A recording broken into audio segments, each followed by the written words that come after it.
So one of my Skillshare students wanted me to do a course on how to be kinder and gentler to yourself. And I'm going to get around to making that course, but I figured that in the interim, I would do it as a podcast episode. I'll just talk and sort of just ad lib about my thoughts on how to be kinder and gentler to yourself in general. So for you, thank you for the suggestion. I will make that into a Skillshare course, but I want to just bring it up here. So how to be kinder and gentler to yourself. This is an ongoing process. The first thing that I found to realize is that you have to realize that you need to have your own back more than anyone, right? Humans are innately selfish. Now, I'm not saying this in a mean way or a bad way, but most people look after their own interests first. And if they're acting in a way that helps other people, it's still not going to be in a way that puts themselves out, most likely. Obviously, there are some, but most people will help others when it doesn't inconvenience themselves. Yeah? So if you realize that, that gives you some evidence and suggestion that you should put yourself first because everyone else is putting themselves first. This, like I said, might sound callous or cruel, but in fact it's not. It's actually not. It's actually selfless. And I'll give you a couple of examples. Unless I'm in a good mental state, unless I'm okay, unless I'm happy, unless I'm able to be the best version of myself, I'm not going to be able to be there for my job, for my family, for my son, for any of the commitments that I've made.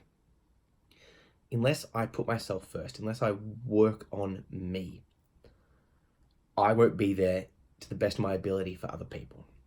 Now, I use that as a justification to take self-care, to say no to things that I want to say no to change plans, to put myself first, because by doing so, over the long run, other people will get more benefit.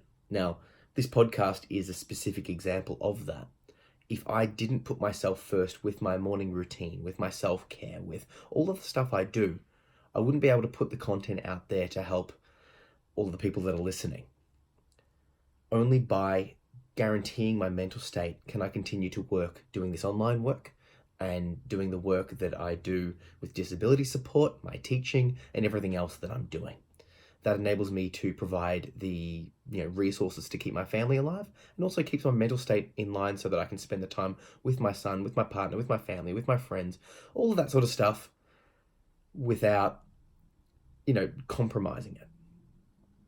Now, when I say most people put themselves first, this is something that you need to consider, because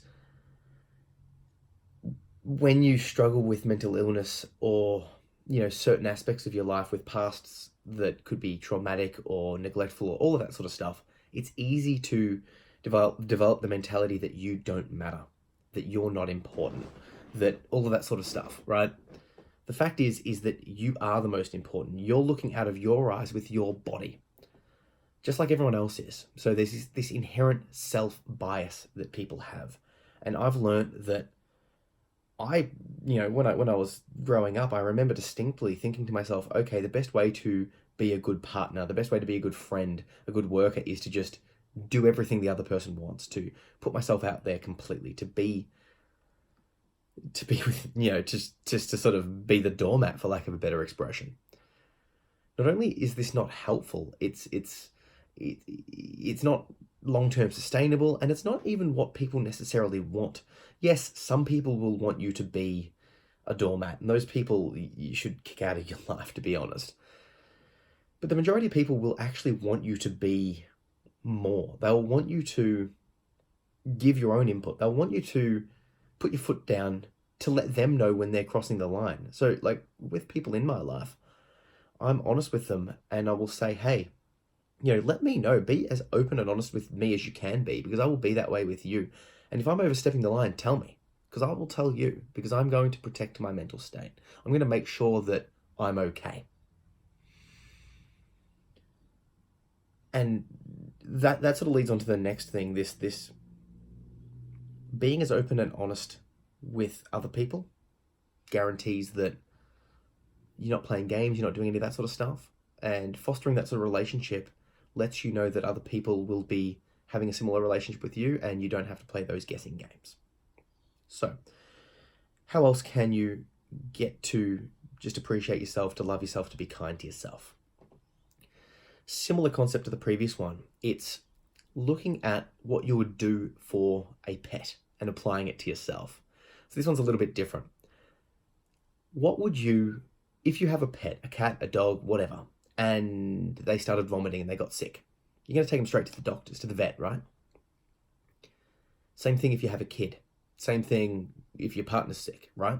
It's very easy to, if you think physical illness, put other people first, to put their needs and the medical issues and all that sort of stuff on the forefront and just take that action. You know, as you should, right? I'm not saying you shouldn't with other people, but you should also take that action with yourself. You know, my cat gets sick, I'm going to take her to the vet straight away that day, right? You know, you put yourself out there because you care for this cat, but would I take myself to the doctor that day? Would I take myself to the doctor that week? What would it take for me to know that I need to look after myself, right? So one of the things that I like to do is just have as a policy.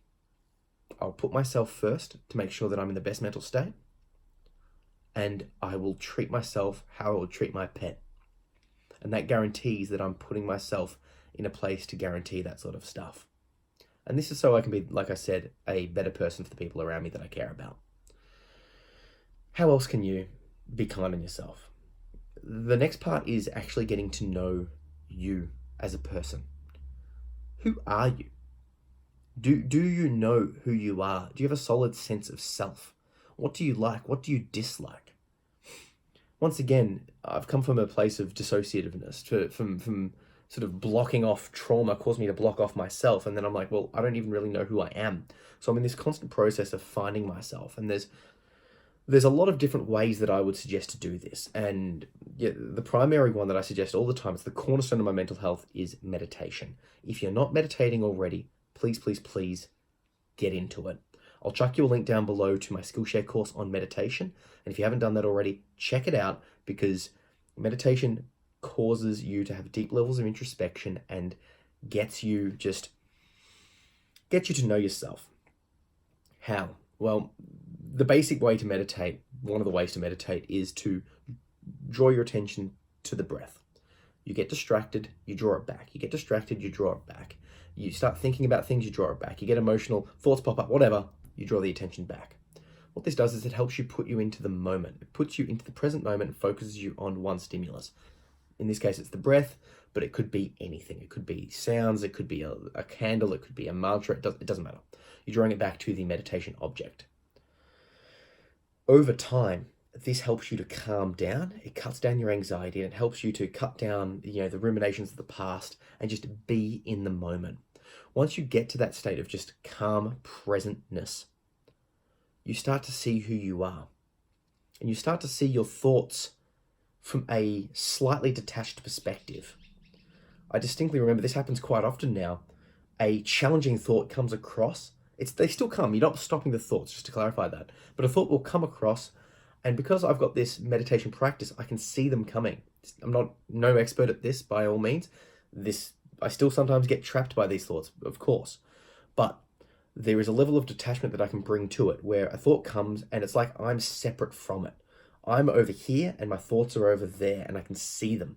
Now, when the thoughts are very powerful, or I'm in a compromised mental state, like I'm very tired or triggered or whatever, it can be a lot harder. But what that enables me to do is sit back and see those thoughts coming. I can see myself as I am. Those thoughts come and I'm not grabbed by it. I'm not sort of trapped by it. I can see who I am. So meditation will do a couple of things for you. It will itself help you to be a calmer, less anxious, less depressed person. And it will also help you to see who you are by detaching yourself from those trapping thoughts and putting you into the present moment. So right now, wherever you are listening to this, in the car, going for your job, exercising, whatever, where are you? Who are you? What are you? Ideally, you can step back and look at the present moment, because you're probably thinking about a whole bunch of different stuff as you're listening to this, as you're doing that task.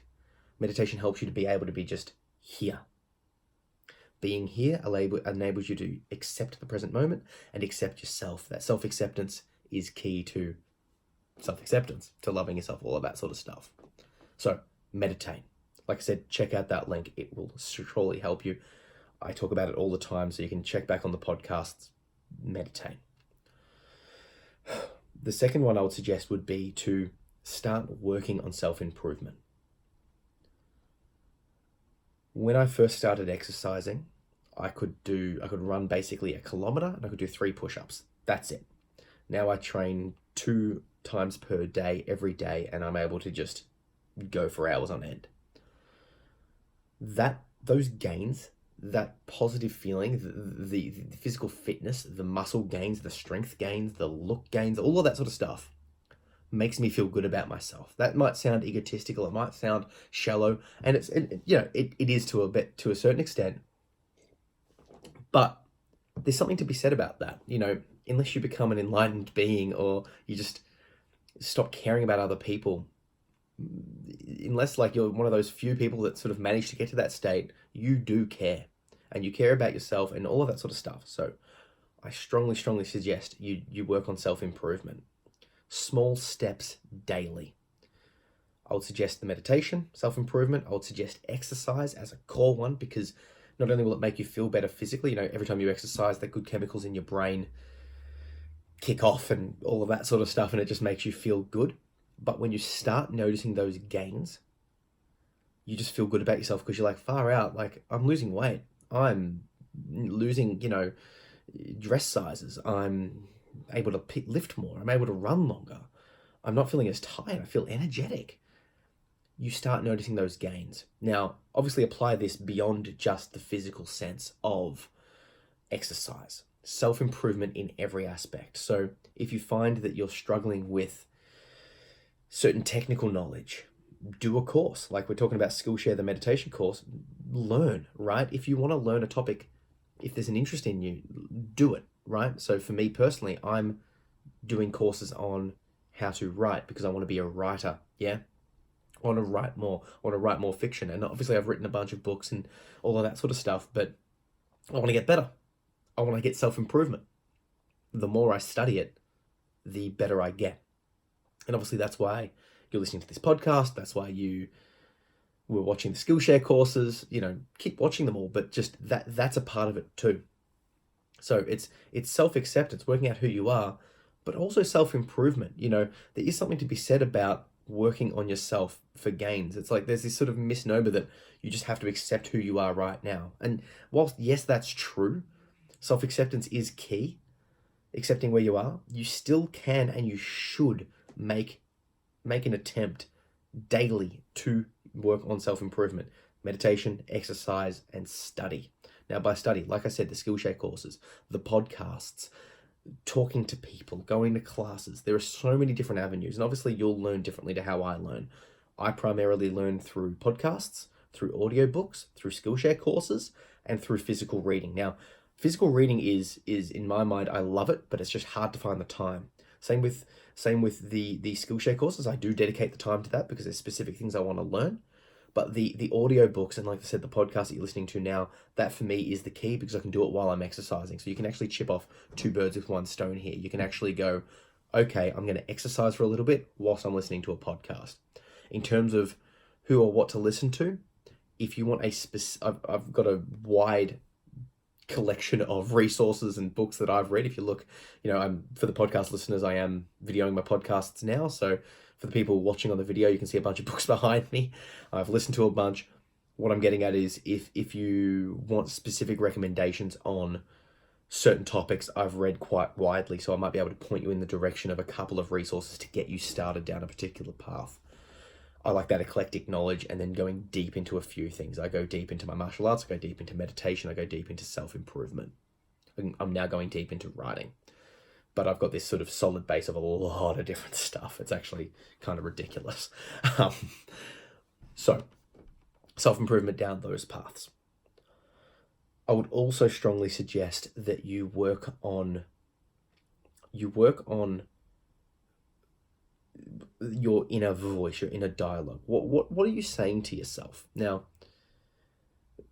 taken out of context, saying like, think positive thoughts, it's like, yeah, well, yeah, screw you. Like, that doesn't make sense. But there is an aspect to what you put into your mind becoming what your mind is. If you, like, literally, science has done this. If you sit there and smile, just smile, right? Good posture and smile, you will feel better.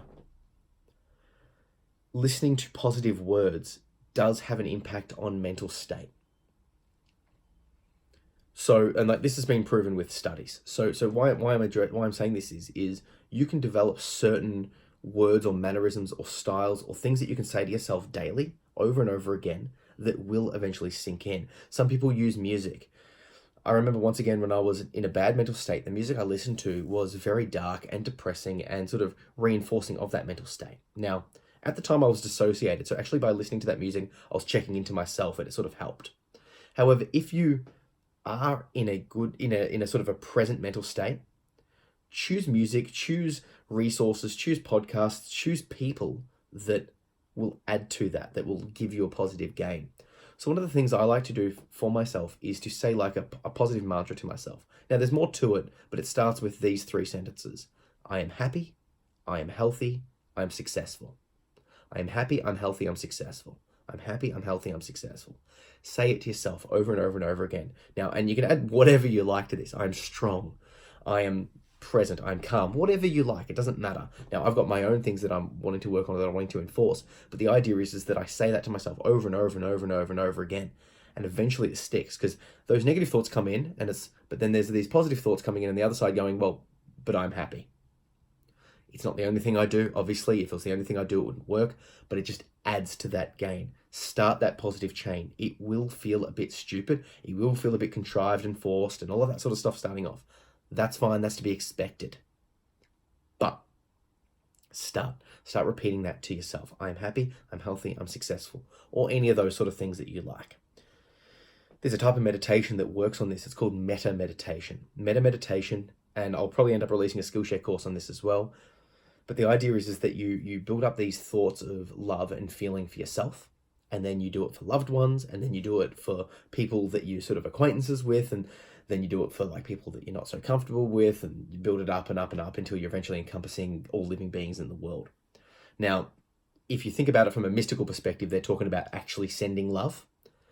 I like to look at things from a more secular perspective in terms of what is it doing internally. Like, take out all of the religion, all of the woo-woo. What are we actually doing here? Well, by generating feelings of love internally and thinking about other people, sending them love.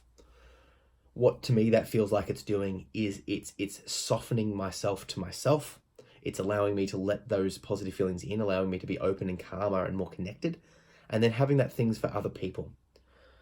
Forgiving other people for their problems, for their woes, for what they did to you is another way to start self-love. And that sounds a bit funny, but holding on to hate, holding on to pain, holding on to issues is itself a trap. It traps you. So if you can work on the concept of self-love, self-reflection, and then sort of love, extending that love outwards, just forgiveness. So like I said, I'm going to make a course on that, but that's a whole nother podcast, a whole nother thing. The final thing I would suggest of working on self-love and self-connection, well, 2 final things, is therapy. The first one is writing therapy. I use writing therapy as a way to just get my thoughts out on the page and just let go of some of that negativity. What I mean by writing therapy is I will get my thoughts down on a page and just free write. Just this is what's here, push it out there. Initially, that's what I did. Then I started writing poetry. Then I started writing a book. For those that you have read it, Under the Influence, my first book was basically a act of writing therapy, in the sense that I got out all the crap that I had about my father. Getting it out onto the page and just out of my brain was a way of letting go, and then I could connect with myself, who I was in the moment right now. Journaling, just putting it out there. Poetry, expression. You don't have to show anyone. You can just literally write it down and burn it afterwards. But the best approach that I've found is you write it down, then a week later you look back at it, and the idea is that you've written it down in an emotional state. Then you look back over it and go, okay, well, how do I feel about this now? And you can actually edit it and rewrite, and that sort of helps you to rewrite your own story in a more positive, calmer, more controlled way. So that's one to try. And the second one is literal therapy, as in speak to a therapist.